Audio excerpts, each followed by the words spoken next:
힘차게 끈적이게 여러분들과 함께 투쟁을 하고 있습니다. 늘 분노에 가득 차서 사회에 적대감밖에 없으니까 재개할 수 있는 기회가 없는 이런 구조가 너무 안타깝고 차라리 이민 가고 싶습니다.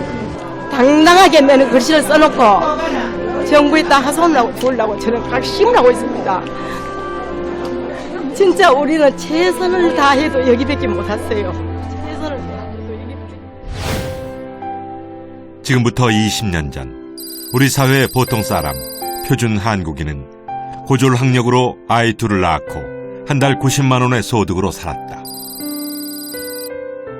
2011년 표준 한국인은 대학을 졸업하고 소득은 4배나 늘고 부자가 됐다.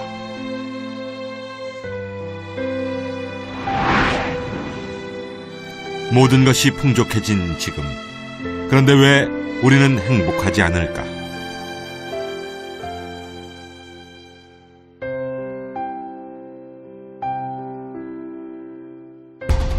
(2011년) 대한민국은 분노하고 있다. 우리 사회의 소외 계층만이 아니라 중산층까지 최상위 1%를 제외한 99%가 분노의 함성을 쏟아내고 있다. 분노의 시대, 그 원인은 무엇인가? 그리고 해결책은 있는가? MBN 매일방송 개국 특집 다큐 콘서트 분노의 시대를 넘어서에서는 우리를 가장 화나게 하는 교육, 출세, 기회, 집, 돈, 행복지수 6개 키워드를 통해 분노의 해법을 알아본다.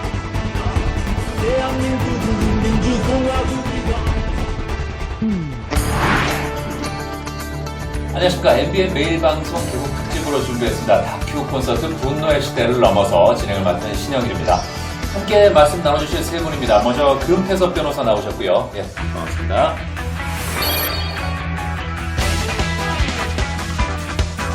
소설가 정재하 씨입니다. 어서 오십시오.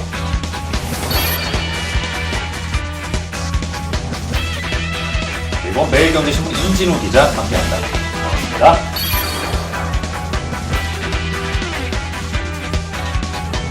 일자리에 대해서 얘기를 나눠볼 텐데요. 요즘 일자리가 최고의 복지다 이런 얘기가 나올 정도로 어떻게 하면 일자리를 만들 것인가, 특히 양질의 일자리를 어떻게 제공할 것인가가 사회적인 고민거리입니다. 이진우 기자께서 현장에서 직접 들은 분노의 목소리 어떠세요? 근데 지금 저희들이 그 취재를 하면서 확인했던 점은 취약계층이나 빈곤층뿐만이 아니라 중산층이나 심지어 부유층까지 모든 분들이 분노를 하고 있더라. 그런 것을 저희가 취재를 하면서 확인할 수 있었고요. 그리고 그 핵심적인 고리가 사실은 일자리였다. 사실은 일자리 문제는 저희들 설문조사를 해보면 20대만의 문제라고 생각하기 쉬운데 사실은 20대만의 문제가 아닙니다. 한 집안의 아들딸이 20대 아들딸이 직장이 없다. 그럼 사실은 그것은 전 가족의 불행이거든요. 그렇죠. 그리고 40대 50대 가장이 일자리를 갑자기 잃었다. 그 역시 한 가족의 문제이기 때문에 그 분노의 핵심적인 그 고리인 일자리 문제를 해결하는 게 굉장히 중요하다고 생각합니다. 누구는 날 칭찬하고 누구는 날 비웃고 누구는 이 나라에선 아무것도 할 수 있는 게 없다고 하고 망가지던지 다른 직업을 택하라고 했다. 그러면서도 여기에서 아이를 낳아 키우고 불평만 계속하다가 늙어들간다. 모자라면 끝장이야. 의도는 같겠으나 일의 결과가 다르다.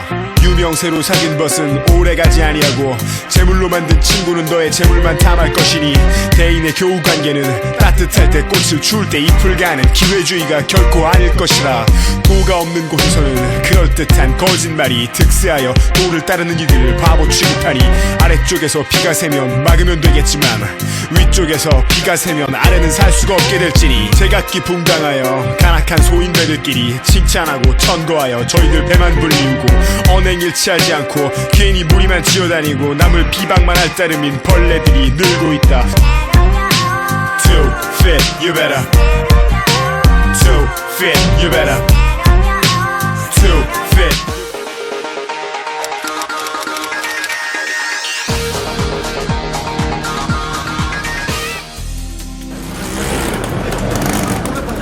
졸업이 석 달 앞으로 다가온 요즘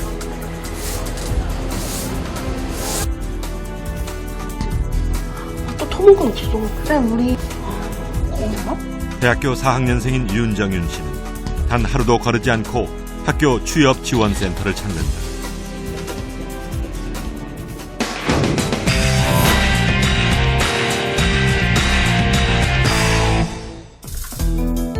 캠퍼스의 낭만도 뒤로 한 채 신입생 때부터 영어 공부, 인턴, 봉사활동까지 스펙을 높이기 위해 최선을 다했지만 취업은 역시 하늘의 별 따기. 이번 주 토요일 날 한국수력 원자력 공사라고 시험 보는데 그 수험표 출력하려고. 좀처럼 취업이 되지 않자 초조한 마음에 전문가의 상담을 받기로 했다. 저는 토목가기 때문에 건설회사를 많이 염두에 뒀었는데 이번에 하반기 때 건설회사는 다 떨어지고 오히려 다른 쪽에 서류가 통과되고 그랬어요. 그래서 건설회사를 포기해야 되나? 청년 실업 문제가 심각해지면서 요즘 대학에선 이력서 쓰는 법부터 면접 보는 방법까지 취업에 대한 모든 것을 가르쳐준다.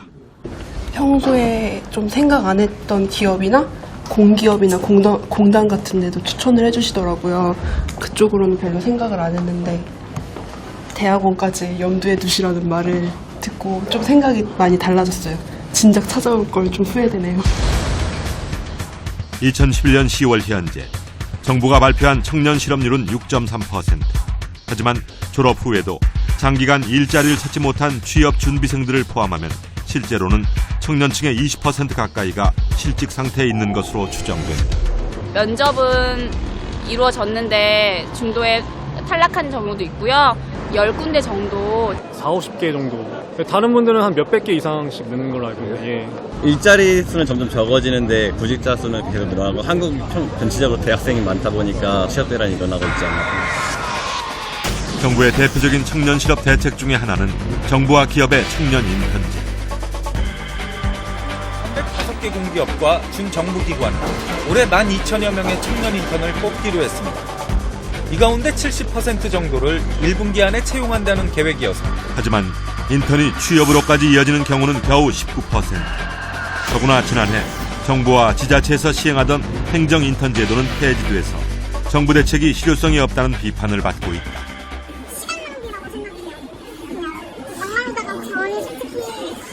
워드 작업하고 있다. 나는 인턴이니까 실무적인 지식이 부족해서 심부름 같은 거, 그러니까 손이 많으니까 전문성이 요구되지 않는 일을 하는 시간이 훨씬 많아요.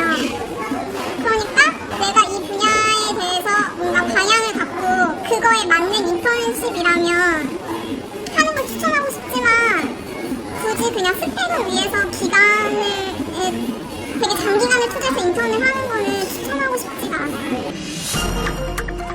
경쟁률이 200대 1이 넘은 한 공공기관의 입사 시험날. 이번에도 통과하지 못하면 졸업 때까지 취업을 못하는 게 아닐까. 윤정윤 씨는 요즘 마음이 무겁다.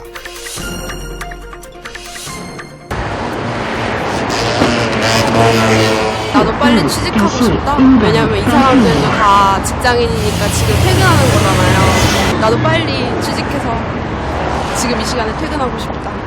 이 생각이 들어요. 시험 본 피로가 밀려오지만 그래도 쉴 수 없는 게 취업 준비생의 현실. 윤정윤 씨는 오늘도 막차 시간까지 도서관을 지킨다. 실질 청년 실업자 43만 명. 성공은커녕 일할 기회조차 주지 않는 세상에 우리의 미래 청년들이 절망하고 있다. 두 분께서는 대학에서 학생들을 직접 지도하고 계시는데 그렇기 때문에 우리 20대 청춘들이 일자리 때문에 얼마나 스트레스를 받는지를 몸으로 느끼시겠어요? 정말로 어떤 친구들은 아주 지방대학을 다니는 가난한 친구들은 그 지방대를 가기 위해서 최선을 다해서 뭐 없는 집에서 태어나가지고 과외 한 번 안 받고 모범생으로 어쨌건 지방대학을 갔는데 돈을 집에서 지원해 줄 수가 없으니까 학자금 대출을 받아서 그게 이미 졸업할 때 몇 천만 원의 빚을 안고 졸업을 하고 또 뭐 일을 해야 되니까 계속해서 아르바이트를 그러면 이미 신용불량자로 사회를 출발하면서 직장을 가질 수도 없게 된 거예요. 그래서 뭐 연애도 포기하게 되고 뭐 당연히 결혼은 생각도 못 하는 거고요. 혹시라도 결혼을 한다 하더라도 아이가 생길까 봐 겁먹고 있는 아이가 생기는 순간에 내 인생은 끝나는 것 아닌가. 뭐 이런 정도의 좌절감이 너무나 깊어서 거기다 대고 열심히 해라, 뭘 해라라고 말하는 것 자체가 미안한 실정인 것 같습니다. 예, 20대들 보면은 정말 굉장히 힘들어들 합니다. 크게 나눠서 두 가지로 볼 수가 있는데 너무 경쟁이 치열하고 제대로 된 일자리는 없으니까 애초부터 제대로 된 직장을 갖는 것을 포기하는 층들이 있고요. 또 하나는 어떻게든지 일자리를 갖겠다는 환상으로 계속 스펙을 쌓아가려고 노력을 합니다. 그런 친구들은 이 일자리가 잘 안 되는 것이 자기가 덜 노력했기 때문에 조금만 스펙을 더 쌓으면 될 수 있을 것이다. 그런 식으로 계속 끊임없이 뭐 컴퓨터도 하고 외국어도 하고 하는데 저희가 옆에서 보기에는 이게 그렇게 해서 될 일도 아니고, 그리고 또 사회가 20대에서 그렇게까지 스펙을 쌓아야만 일자리를 주는 것이 아닌데 그러다 보면은 결국에 가서 이제 그렇게 해서도 안 돼서 좌절하게 되면은 이제 분노하게 되는 거죠. 오늘은 좀 홍일점이신데 여학생들이 느끼는 건 또 남학생하고 조금 더 다르겠어요. 우스갯소리를 합니다. 돈을 조금 벌어서 성형을 해서 시집 가는 것 정도가 우리가 할 수 있는 그 최선의 방법이 아닌가. 뭐 이런 우스갯소리가 나올 때는 얼마나 그 좌절감이 깊겠습니까? 이미 뭐 어쨌건 남성도 취업이 힘들기 때문에 뭐 여성들의 경우는 아무리 우리 사회가 예전보다 여성에 대해서 넓어졌다고 하더라도 또 동시에 여자 대학생들이 굉장히 많이 늘었거든요. 그렇죠. 네, 그런데 뭐 취업에서는 사실상 그렇게 기회가 여자에게 더 많이 혹은 동등하게 주어지지 않고, 그래서 아마도 고시나 임용고시나 이런 데 매달리는 그 여자 친구들이 굉장히 많은 것 같고요. 더 암담하죠, 여성들의 경우는. 기성세대는 눈높이를 낮추라 그러고, 또 젊은 층에서는 아무리 낮춰도 내가 하고 싶은 일은 따로 있다. 이런 식의 접점이 없는 얘기들 나오고 있거든요. 어떻게 보세요? 제 개인적인 생각으로는 우리 젊은이들한테 눈높이를 낮춰서 아무데나 취직해라. 이건 굉장히 무책임한 얘기라고 생각합니다. 흔히 우리 88세대라고 그러지 않습니까? 88만 원 세대. 이런 일자리도 제대로 얻지 못해서 굉장히 고생하는 젊은이들한테 또 눈높이를 낮춰라. 어떻게 보면 너무 잔인한 얘기가 아닌가. 아까 우리 금 변호사님 말씀하신 것처럼 정부에서 역할을 해가지고 뭔가 100% 충족은 못 시켜주더라도 어느 정도 눈높이를 맞출 수 있는 좋은 양질의 일자리를 제공하는 그런 정책이 필요하다고 생각합니다. 네, 저는 이렇게 지금 지적하신 그 무책임한 기성세대 중에 한 사람이었는데요. 일 안 하고 놀면서 일자리 없다고 하는 제자가 있길래 아니 직업의 기천이 어딨냐, 공장이라도 가라 이렇게 얘기를 했더니 안 받아준다고 그러더라고요. 왜? 대졸자니까. 대졸자는 불이익이 쉽지 않고 외국인 노동자를 대하는 것이 자본가의 입장에서는 훨씬 더 편하기 때문에 가서 취직을 하려고 해도 안 해준대요. 현재의 그런 것조차도 감당하려고 하는 사람들이 있는데도 불구하고 취업이 쉽지 않은 것이 지금의 현실이 아닌가. 그만큼 젊은이들의 고통이 심각하다고 생각합니다.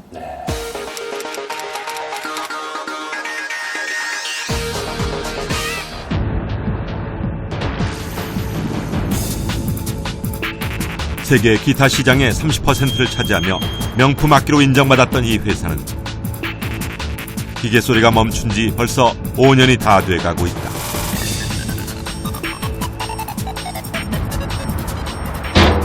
이제 여기가 들어가는 입구거든요. IMF 때도 수출로 오히려 환율 이익을 얻었던 회사는 국내 기업 순위 50위 안에 들 정도로 탄탄했다. 여기에 있던 기계는 불과 며칠 전에 빼갔어요. 불과 며칠 전에 마지막으로 2대가 있었는데. 공장 곳곳엔 지난 30년 노동자들의 땀방울이 배어있다. 이제 기타 이게 주문서거든요. 이렇게 좀 해달라는 주문서. 2007년 7월 여느 날처럼 출근했더니 회사 문이 닫혀 있었다.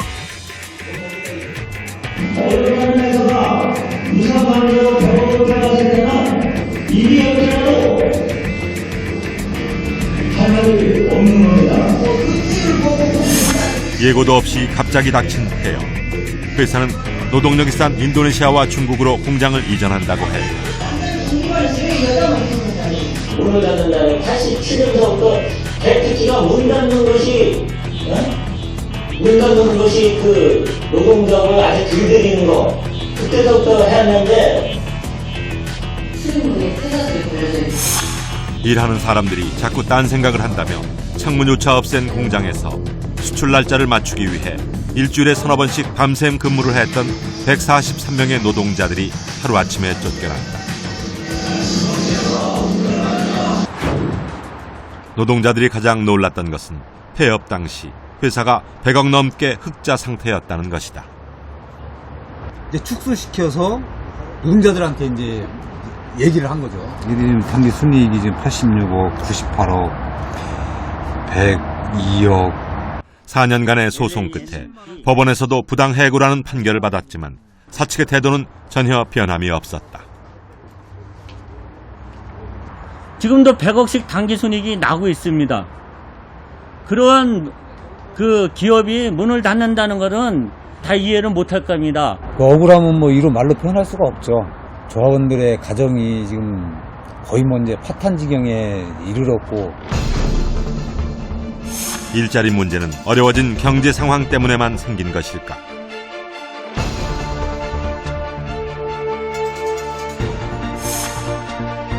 기업의 이윤 추구라는 미명하에 오늘도 수많은 노동자들이 거리로 내몰리고 있는 것은 아닐까? 회사에서 쫓겨난 지 1750일. 그동안 국내는 물론이고 기타가 수출됐던 독일, 미국까지 찾아가 자신들의 상황을 알렸다. 국제적인 지지도 얻었지만 그런 만큼 가장의 책임은 다할 수 없었고 가족들에겐 죄인 아닌 죄인이 됐다.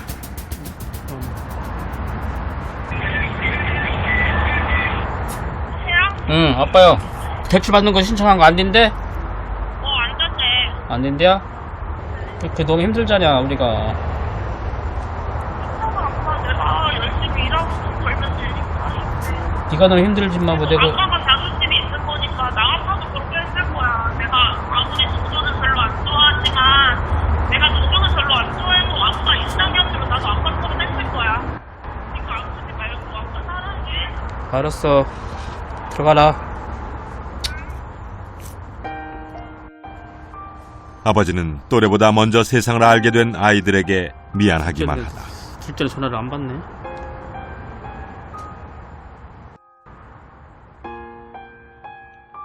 지난 5년 콜트콜텍 노동자들이 원한 것은 세계적인 명품 기타를 만든다는 그 자부심으로 다시 이 회사에서 일하고 싶다는 것. 단지 그것 하나였다.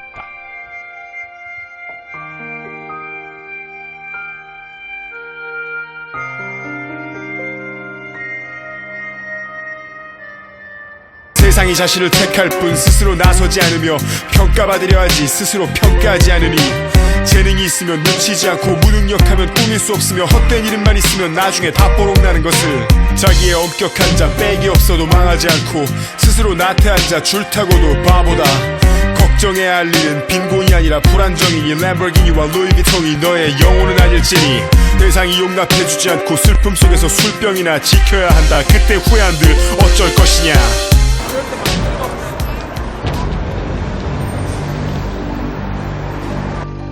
밤 12시 하루를 마감하는 시간. 그러나 이 시간부터 바빠지는 사람들이 있다. 바로 대리운전 기사들. 서울 강남에 자리 잡은 이곳은 이른바 대리운전 기사들의 인력 시장이다. 대리운전 기사라는 직업이 생기기 시작한 것은 IMF 전 구조조정의 칼바람 속에 4.5정, 5.6도 실직자들이 늘어나면서 이 일을 하겠다고 나서는 사람들도 급속히 늘어났다. 실업률이 높으면 대리기사 지원자들도 그만큼 늘어난다. 옛날로 말하자면 상관 막차 나 마찬가지일 거야. 먹으러 때우고 더 이상 갈 수 없는 이제 그런 아유가 이야기 아니야. 카레예요. 마지막으로 이제 하신 대리운전 하시기 전에 자영업자에 수출이 됐어요. 대부분 새로운 일자리가 생길 때까지만 일하는 마음으로 시작하지만 재취업은 꿈 같은 일. 결국 10년 넘게 이 일을 하는 사람들도 있다. 나 같은 경우는 아침부터 이렇게 고지란히 좀 떨어가지고 하니까는 나 같은 경우는 평균 하루에 이렇게 집사람한테 갖다 주는 게 한 7, 8만 원. 근데 차 뛰고 pot 뛰고 다 떨어져 보면은 이게 안 된다 이겁니다. 내가 볼 때는 이건 대리는 직장이 아니에요. 이거는 직장이 아니고 이거는 그냥 흘러가는 중간에 정류장 역할밖에 더 되겠어요. 일할 기회조차 쉽지 않고 있는 일자리도 불안한 2011년 오늘 일하고 싶다는 소박한 바람이 우리를 한없이 불안하게 하고 있다. 실업률이 높아지니까 대리운전을 하고자 하는 사람들이 많아지고 대신 경기가 나빠지니까 수요 공급 때문에 가격이 점차 낮아지는 거예요. 근본적으로. 제일 안타까운 게 30대 후반, 40대, 50대 초반 이 사람들이 대리기사 제일 많습니다. 근데 그 사람들이 우리가 하면서 우리나라 망할 것 같은 생각이 들어요. 뭐 젊은 사람들이 이걸 하고 있어요. 한번 일할 기회가 있었다 그래도 그 이후도 불안합니다. 30, 40대들의 그런 불안도 만만치가 않죠. 예, 맞습니다. 그 지금 통계적으로도 30대 이상, 40대, 50대의 그 일자리 문제가 굉장히 심각합니다. 네. 설사 재취업에 성공하더라도 흔히 말하는 좀 질이 낮은 그 직장이라고 할 수 있는 비정규직의 비율이 굉장히 높습니다. 제가 아는 어떤 흔히 말하는 잘 나가는 교수님이신데 이런 말씀을 하시더라고요. 그분은 뭐 굉장히 해외에 굉장히 좋은 명문대 나오셔가지고 지금 그 교수로서 그 성과를 내고 계신 분인데 솔직히 당신이 그 교수 그 자리를 그만두게 되면 그분 스스로도 내일 이후가 불안하다. 어디서 무엇을 해야 될지가 불안하다. 만약에 이런 사회 구조라면 그런 시스템이라고는 문제가 있는 거 아니냐. 친구들 중에서 회사가 뭐 잘못되거나 아니면 직장을 그만두거나 아니면 조그만 자영업 같은 거 하다 그만둔 친구들이 생기는데 처음에는 뭐 직장 생활하던 친구들이 그만두고 앞으로 뭐 할까 생각을 하다가 이것저것 알아보는데 말씀하셨듯이 두 번째 취업을 한다는 것이 불가능하고 거의 또 이제 자기가 예전에 일했던 것과는 전혀 다른 일을 해야 되는데 앞으로 지금은 이제 수명이 길어져가지고 앞으로 갈 길이 길지 않습니까? 그러니까 어떻게 해야 될지 모르고 결국은 뭐 몇몇 친구들은 자영업 같은 거 식당, 치킨집 이런 거 손을 대는데 뭐 전문적으로 연구를 한 것도 아니니까 성공하기도 어렵고 그러다 보면은 결국 많이 하는 것들이 집에 앉아서 컴퓨터 보면서 데이 트레이더, 주식 투자만을 합니다. 그러니까 이 친구들이 말하자면은 뭐 그냥 그걸 소일거리로 하는 건데 제가 봐서는 그거 해가지고 돈을 번다 이런 것보다도 사람이 뭔가를 해야 되니까 그러니까 결국은 그것이 좌절하고 분노로 이어질 수밖에 없는 거 아닌가. 주위에 그런 사람이 굉장히 많습니다. 근데 이렇게 일을 할 기회가 없는 거 과연 그 이유가 뭘까요? 개인의 능력이 부족해서일지 아니면 경제 상황이 나빠서일지 어느 쪽에다 좀 책임을 돌리는 게 좋을까요? 좀 냉정하게 말씀드리면 경제 여건이 달라졌다는 점은 인정을 해야 될 것 같습니다. 예전에 우리가 수십 년 동안 유지되어 왔던 기본적인 전제가 대한민국 경제가 그리고 대한민국의 기업들이 열심히 노력을 해서 성장을 하고 발전을 하고 수출을 많이 하고 그렇게 되면 그것이 결국에는 고용의 증가로 이어져서 국민들의 복지 그다음에 국민들의 여러 가지 고민들을 풀어줄 수 있는 하나의 중요한 모멘텀이 될 수 있다라고 생각을 했는데 이제는 그런 환상이랄까 그런 가정 자체가 다 깨져버린 것 같습니다. 그 지점에 대해서 이렇게 좀 말씀드려보고 싶은 게 있는데요. 사실상 이제는 조금 그 가치의 기준이 바뀌어야 될 때가 온 것이 아닌가. 그래서 기업의 고효율을 위해서 지금까지 우리가 희생하면서 견뎌왔는데 뭐 저희가 아까 VCR로도 봤지만 더 많은 이익을 내기 위해서 기업의 이익을 위해서 함께 일해온 노동자를 가차없이 버릴 수 있는 것이 용납되어져 왔단 말이죠. 그런 것들이 물론 그런 하나만으로 뭐 모든 문제가 해결될 수 있다고 생각하지는 않습니다. 그러나 효율보다 더 중요한 가치가 있다는 것, 또 어쩌면 그래야 그런 것을 인정해야만 사실은 이윤 창출이 문제가 아니라 모두가 행복한 사회가 될 수 있지 않을까. 이건 아마도 뭐 글 쓰는 사람으로서의 굉장히 낭만적인 생각일지는 모르겠습니다만 어쨌건 고민의 한 지점은 있다고 생각이 듭니다. 저도 비슷한 생각을 합니다. 사실 그런 식으로 경제 논리만 쫓아가면은 다수의 사람들이 정말 기회도 못 갖고 직장도 못 갖고 이렇게 되게 돼 있는데 그러면 결과적으로는 종국적으로는 기업도 잘 될 수가 없고 우리 모두가 잘 살아갈 수가 없는 거니까 예전에는 기업이 잘 되고 경제 논리대로 가면은 여러 사람이 지금 당장은 힘들지만 장래에 행복할 수 있다. 이게 있었는데 그게 안 된다면 논리 자체를 바꿔야 되지 않나 그렇게 생각을 합니다. 그 부분에서 정부의 어떤 역할은 어떻게 하는 게 좋을까요? 그러니까 기업이라는 것은 원래 본질적으로 이윤을 따라갈 수밖에 없는 것이기 때문에 그런 이 상황 변화를 봐서 그 기업의 그런 행동을 제어를 하고 규제를 하고 또 모든 사람이 그 다수가 행복해질 수 있게 가도록 정부가 규제를 해야 되는데 그런 역할이 대단히 부족하지 않나 하는 생각이 듭니다. 예를 들면은 뭐 저 한신중공업 문제 같은 경우도 결국 그 김진숙 씨가 300일이 넘도록 거기에 올라가서 이렇게 합의가 되도록 정부가 과연 뭘 했는지 또 비정규직하고 정규직하고 이 급여차가 이렇게 커지고 양극화 문제가 이렇게 심해지는 동안 과연 정부가 여기에 대해서 진지하게 고민을 하고 실질적인 해결책을 내놨는지 대단히 의문이고 이렇게 불안할 때는 정부가 역할을 제대로 했다고는 아무도 말할 수 없을 것입니다. 누구는 날 칭찬하고 누구는 날 비웃고 누구는 이 나라에선 아무것도 할 수 있는 게 없다고 하고 망가지던지 다른 직업을 택하라고 했다. 그러면서도 여기에서 아이를 낳아 키우고 불평만 계속하다가 늙어들 간다. 모자라면 끝장이야. 의도는 같겠으나 일의 결과가 다르다. 유명세로 사귄 벗은 오래가지 아니하고 재물로 만든 친구는 너의 재물만 탐할 것이니 대인의 교우관계는 따뜻할 때 꽃을 추울 때 잎을 가는 기회주의가 결코 아닐 것이다. 그렇다면 이 분노를 어떻게 해야 좀 치유가 가능할 건지 그 부분에 대한 뭐 고민도 있어야 되지 않을까요? 저희들이 1997년에 국민들 대상으로 그 최우선의 국가 목표가 뭐냐라고 그 설문조사를 한 적이 있습니다. 그래서 1등이 뭐가 나왔느냐 놀라지 마십시오. 45.7%가 경제 강국 진입을 꼽았습니다. 14년 전에는 우리나라 경제가 발전을 하고 대한민국이라는 나라가 그 선진국 쪽으로 다가갈수록 그 파이가 커져서 그 성장의 과실이 나한테도 돌아올 것이라고 국민들이 믿었던 겁니다. 하지만 이제 2011년 똑같은 질문을 던져봤습니다. 그랬더니 무려 56%의 그 응답자가 삶의 질 개선이 우리나라 대한민국이 그 국가 목표로 가장 중요한 그 정책이 되어야 된다. 이렇게 답변을 했습니다. 그리고 패러다임이 정말 크게 바뀐 거죠. 그래서 저희 취재팀이 나름대로 내린 결론은 이름 붙이기를 공감 자본주의. 공감 자본주의. 공감 자본주의가 이제 필요하다.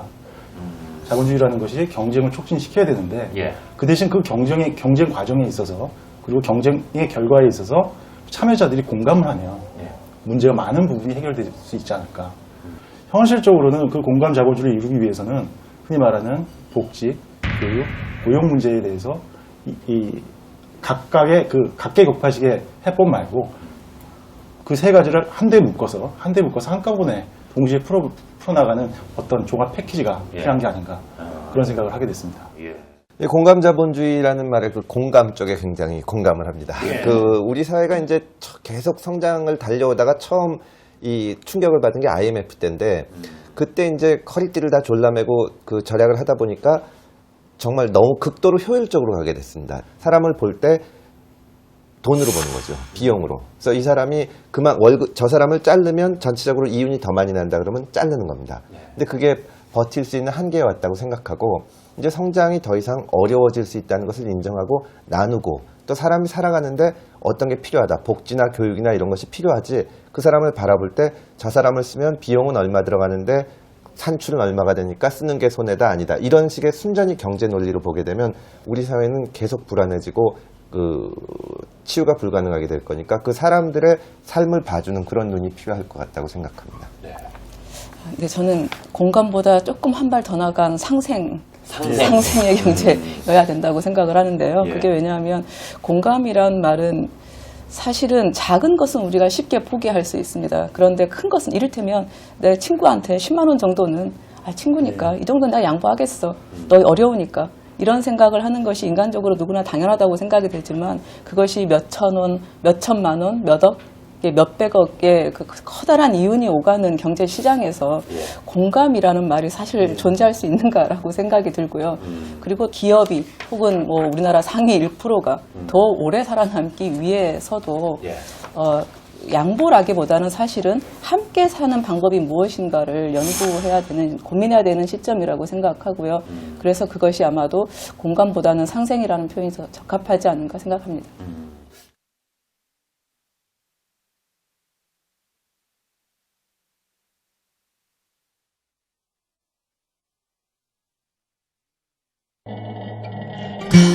가족처럼 편한 1년 내내 푸른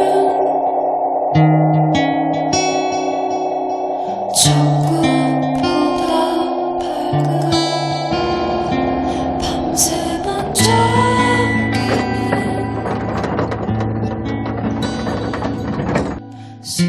행복이 시작하는 그런 출발점으로 생각됩니다. 쉴 수 있는 거. 내 부의 척도야. 그 당시에는 집이 없이 이제 계속 전세 다니고 살다가 세공도 이사했을 때도 가장 일단 기본적으로 집주인이나 이런 건 눈치를 안 보고 내 스스로 이제 내 맘대로 할 수 있다. 그런 것도 가장 좋았던 것 같습니다.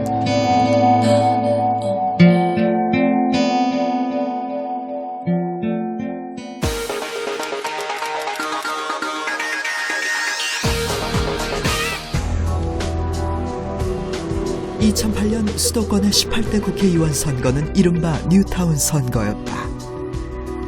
왕십리는 뉴타운 공약을 내세운 서울의 28개 지역구 중 가장 뜨거운 쟁점이 됐던 곳이다.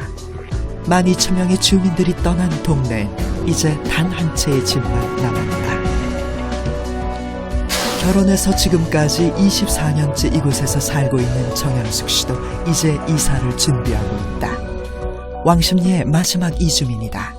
저는 저 길 건너편에 이제 벽산자리에서 살다가 이쪽으로 시집 온 거거든요. 그러니까 저도 이제 왕십리 사람이긴 한데, 그러니까 이제 살면서 다른 데 가서 살고 싶다는 생각은 해봤었어요. 근데 이제 막연히 생각은 했었고, 근데 내 스스로 가는 마음하고 또 지금 저는 쫓겨난다고 표현을 하거든요. 쫓겨나는 입장에서 나가는 거하고는 마음이 진짜 천지 차이더라고요. 그러니까 너무 힘들고. 집안 곳곳엔 가족의 역사와 추억이 고스란히 남아있다.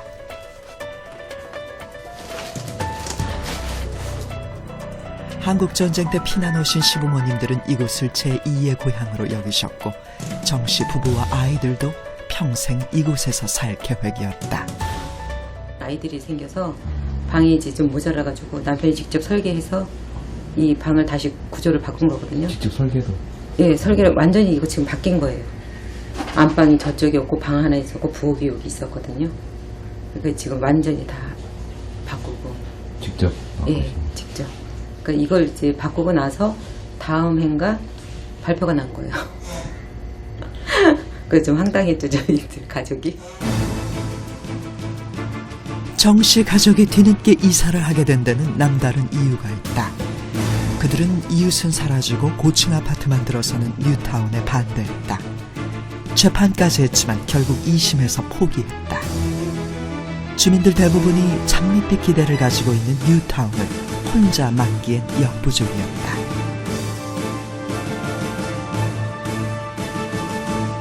그렇다면 뉴타운은 정말 부동산 로또일까? 최근 수도권에선 뉴타운 지정을 철회해달라는 시민들의 목소리가 커지고 있다. 원주민들은 10명 중 2명만 재정착하고 이익은 투기 세력이 챙겨가기 때문이다.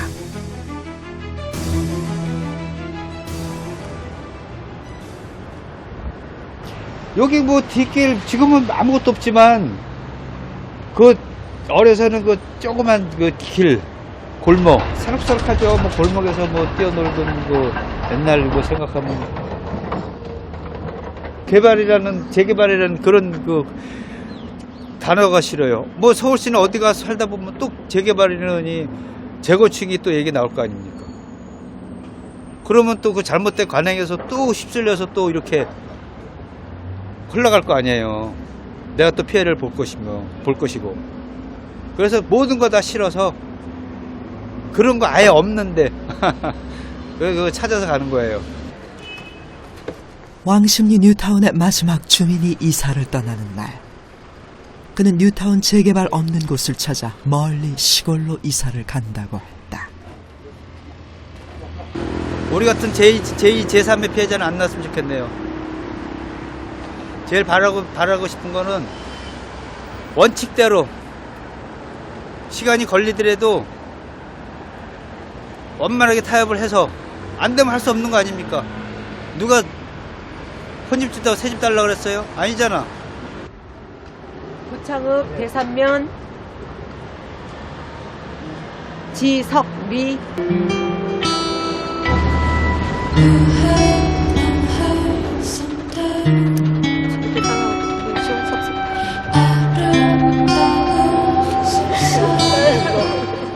뉴타운 재개발 정책은 과연 누구를 위한 것이었을까?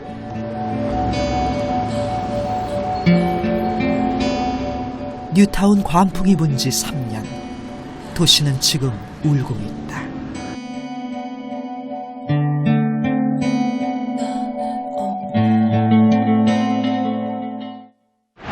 이 집의 중요성 더 말할 나위가 없을 겁니다. 인간이 사는데 필요한 세 가지 의식주라고 하는데요. 그런데 그 집이 우리를 분노하게 하고 있습니다.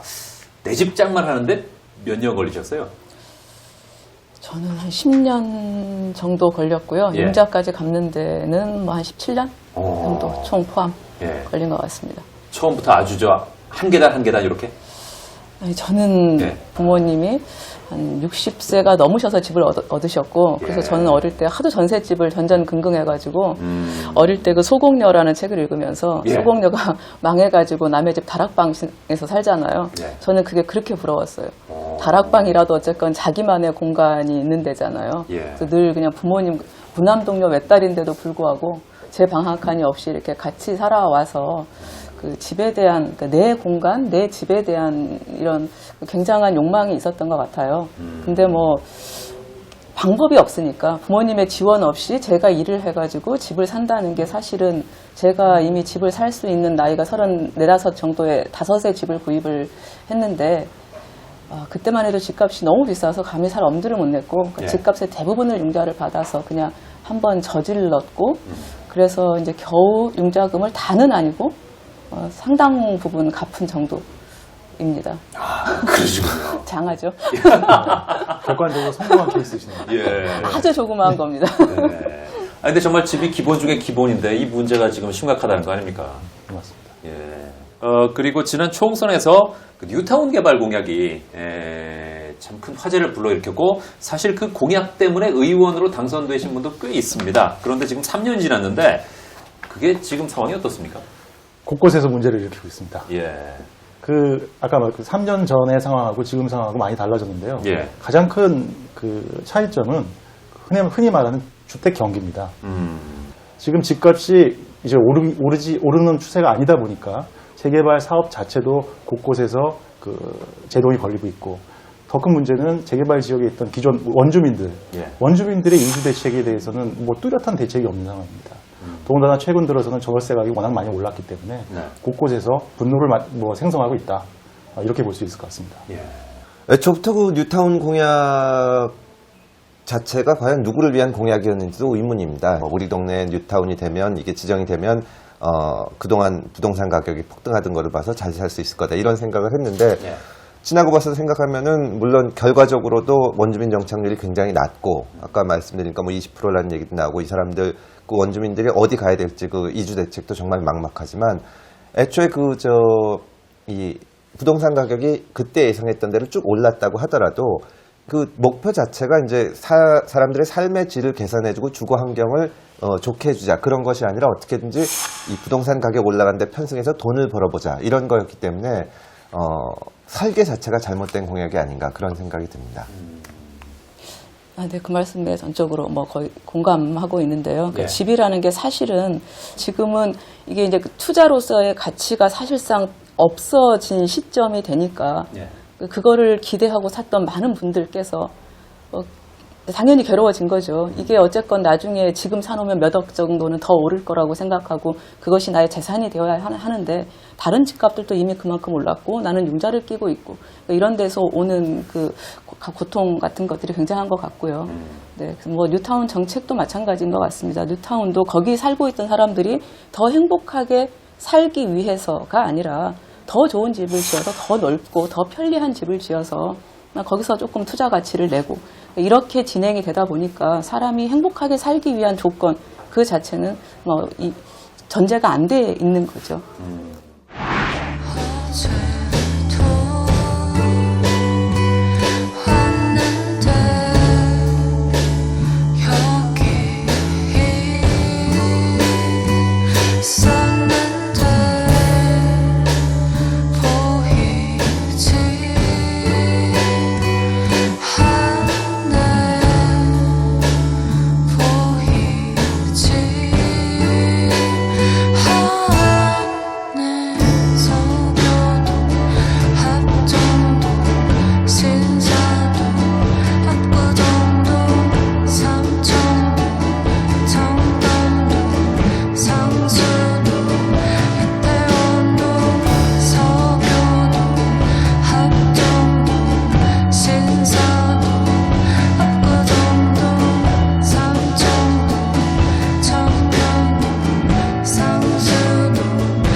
네.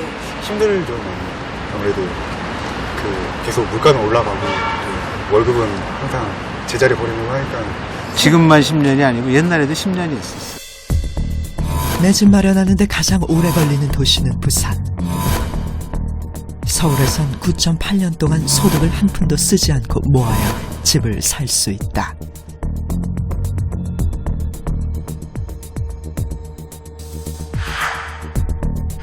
전국에서 집값이 가장 비싼 곳은 예상대로 서울 강남.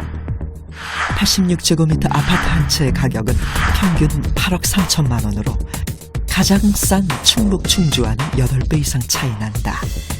그만큼 집값의 양극화가 뚜렷해지고 있다.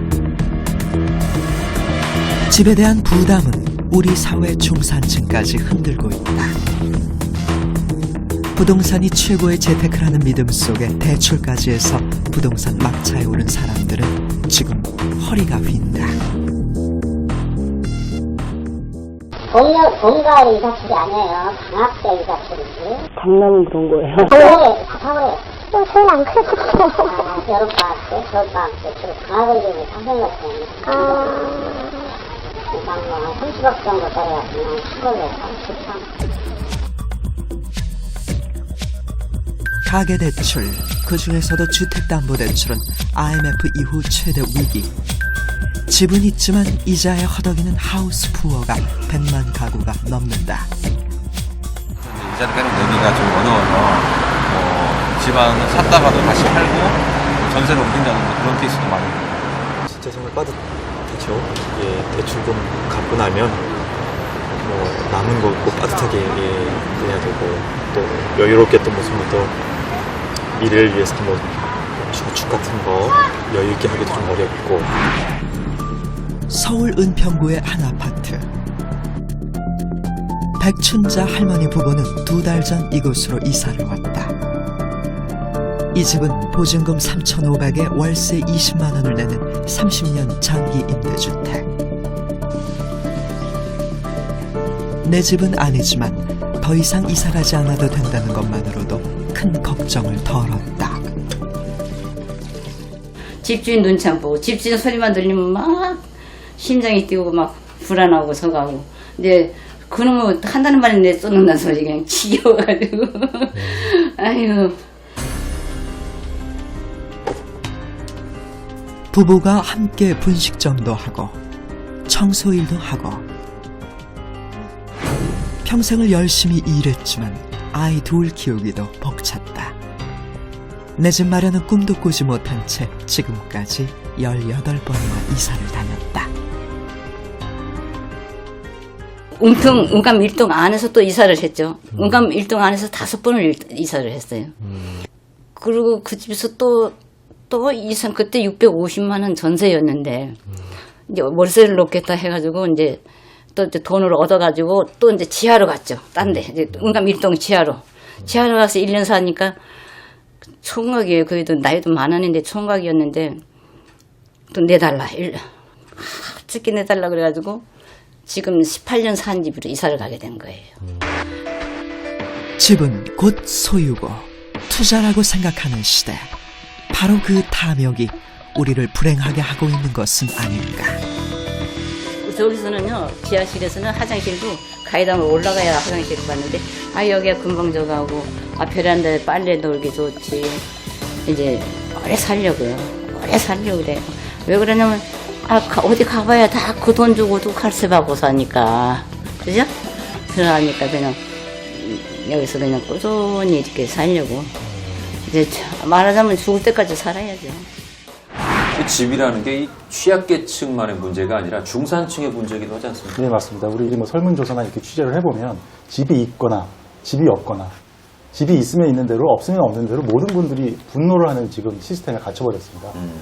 저희가 그 2010년 그 주거 실태 조사를 정밀하게 한번 분석을 해봤는데 이런 그 통계 결과가 있습니다. 비자발적 인구 이동 비율이 전국적으로는 9.39%. 라는 이런 통계 결과가 있는데요.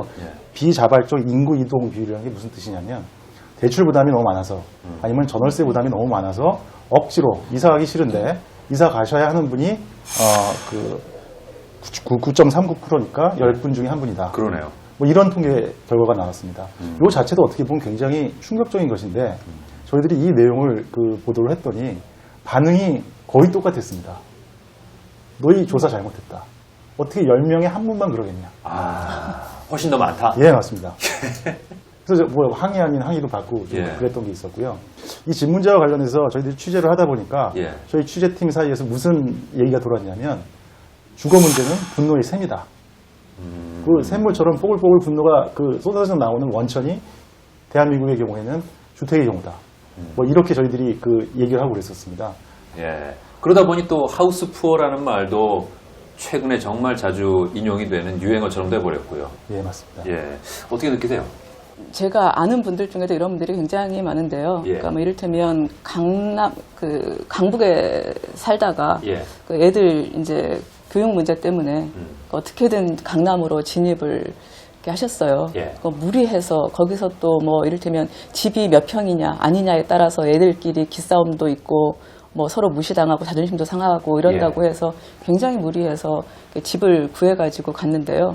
지금은 남편이 대기업에 뭐 꽤 높은 자리에 있는 사람인데도 애가 지금 고3이고 하나는 중학생이 이제 조금 있으면 고등학생이 되는데 걔가 고등학생이 되면 집을 어떻게 이제 감당할 수가 없어서 집을 팔아야 되는 상황이 올 것 같은데 이미 집값도 떨어져서 노후 대책까지 막막해진 그 상황인 친구들도 있고요. 그렇다면 이런 집에 대한 분노를 해결하기 위해서는 어떻게 해야 될까요? 저희 취재 과정에서 그 서울대 법대 그 조국 교수님이 하신 말씀이 생각이 납니다. 상당 부분 제가 공감을 했는데 그런 말씀을 하시더라고요. 왜 디폴트라고 그러지 않습니까? 기본값. 우리 사회의 기본값을 임대주택에서 사는 고졸로 만들어야 된다. 그 부분에 대해서 저희 취재팀에 있던 제 후배 기자는 이렇게 표현하더라고요. 고등학교를 졸업해서 보통 사람처럼 취업을 해서 이제 임대주택을 얻어놓고 처갓집에 가서 따님을 주십시오 라고 할 때 전혀 꺼리낌이 없는 나라가 돼야 제대로 된 나라가 아닌가. 그 부분에 대해서는 전 굉장히 많이 공감을 합니다. 집을 우리가 사서 보유하는 것보다는 이제 그냥 살아가는 공간으로서 임대하는 게 늘어나야 된다고 생각을 합니다. 집을 주거라고 살려고 했던 게 계속 너무나 오르니까 한 번 못 사면 이게 도저히 따라갈 수가 없기 때문에 어떻게 해서든지 집을 사야 된다는 인식이 생겼는데 이제 집값도 떨어지고 그렇게 되면 이제는 집이라는 것이 꼭 보유하고 있는 것보다는 이제 임대해서라도 살 수 있어야 되고 또 그렇게 가야만 젊은 사람들이 주거를 편하게 가져갈 수 있게 되지 않나. 그래서 임대주택을 가진 사람들이 편하게 살 수 있고 예전에 또 집을 사고 싶어하는 것 이 중요한 이유 중에 하나가 집주인들이 와가지고 이것저것 간섭을 한다거나 또 임차인들이 권리를 못 찾거나 그런 게 있는데 그런 부분을 좀 보완을 해줘야 되지 않나 그렇게 생각을 합니다.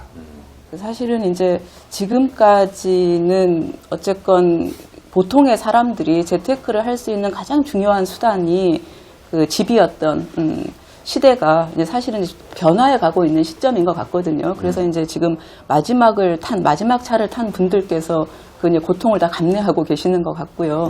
그분들에 대한 대책은 뭐 정부 차원에서 따로 있어야 된다고 생각이 들지만 장기적으로 주택이라는 것이 투자나 소유의 목적이 아니고 그냥 거주의 목적으로 바뀌어야 된다는 그렇게 되면 집값이 비싸질 이유도 없다고 생각이 들고요. 저는 가끔씩 뉴스 보면서 집 한 채에 20억, 사실은 이것은 보통 사람이 상상할 수 없는 것, 이것은 이미 잘못되어 있는 게 아닌가, 이런 생각이 듭니다. 그래서 그냥 사람이 편하게 살 수 있는 공간으로서의 집, 누구나 쉽게 구할 수 있는 것이 집이어야 되지 않을까 싶습니다. 자, 이렇게 해서 MBN 매일 방송이 개국 특집으로 준비한 다큐 콘서트 분노의 시대를 넘어서 2부 함께했습니다. 이제 3부 마지막 시간에는 이 돈과 행복 지수에 대해서 우리 시대의 분노를 해결할 방법에 대해서 함께 얘기를 나눠보겠습니다. 함께해 주신 여러분 고맙습니다.